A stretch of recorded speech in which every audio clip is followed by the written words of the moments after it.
नाशिक जिल्हा खड्ड्यांचा बारीक किल्ला प्रशासक आपण काम करूया.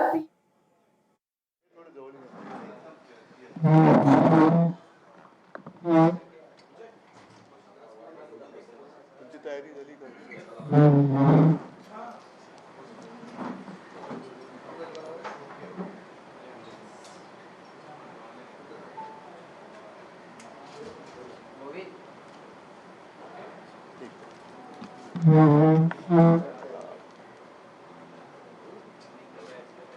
गेल्या 4 वर्षांपासून शिवसेना पक्षाच्या बाबतीतली प्रलंबित असलेल्या केसची सुनावणी ही सुरू झालेली आहे.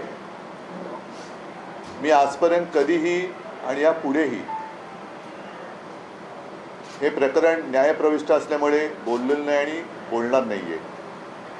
आमची साधी अपेक्षा अशी आहे की संविधानाप्रमाणे निकाल दिला जावा आणि तो दिला जाईल याची मला खात्री आहे. न्यायालयाबद्दल आम्हाला पूर्ण आदर आणि विश्वास आहे.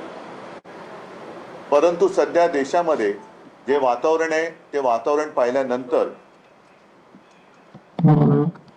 मला त्या वातावरणाबद्दल आणि ज्या काही घटना घडत आहेत त्याच्याबद्दल बोलणं हे भाग आहे असं वाटतं. म्हणून आज मी आपल्याला बोलवलेलं आहे. एकूणच सध्या देशात म्हणजे आपण आता पावसाळा सुरू आहे. शाळेमध्ये असताना मतलई वारे हा एक वाऱ्यांचा प्रकार ऐकला होता की जे संध्याकाळी आणि सकाळी जमिनीवरून समुद्राकडे जातात आणि जमीन थंड होते. आपल्या देशात राजकारणात सध्या मतलबी वारे सुरू आहेत. जे विरोधी पक्षाकडनं सत्ताधारी पक्षात जातात आणि त्यांना असं वाटतं की विरोधी पक्ष थंड होतात, पण आम्ही काही थंड होणाऱ्यातले नाही. देशातली परिस्थिती पाहिली तर कमी दाबाचा पट्टा तयार झालेला आहे आणि ही वादळापूर्वीची शांतता आहे असं एकूण चित्र या देशात आहे.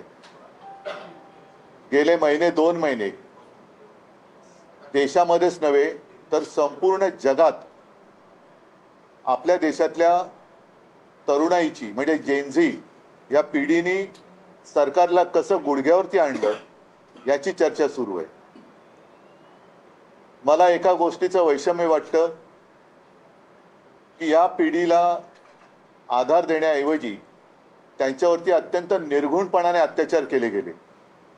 काही जणांना तर जालियनवाला बागेच्या हत्याकांडाची किंवा त्या अत्याचाराची आठवण व्हावी अशा पद्धतीने अत्याचार केले गेले.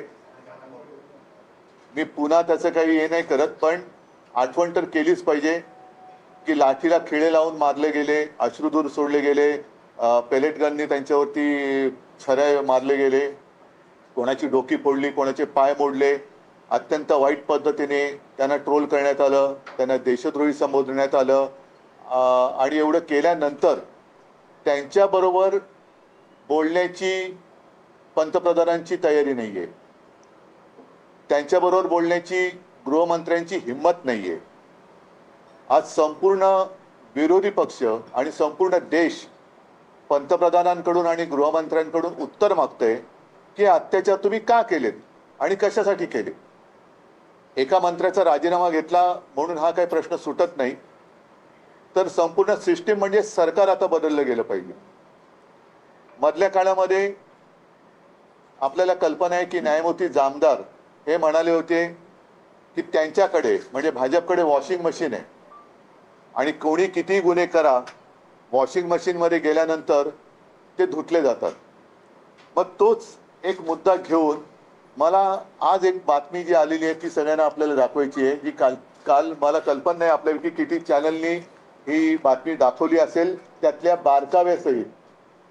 आणि ही बातमी म्हणजे जे मी म्हटलं की पंतप्रधानांना आपल्या देशाचे जे भाग्यविधाते आहेत त्या तरुणांना ते भेटत नाहीत.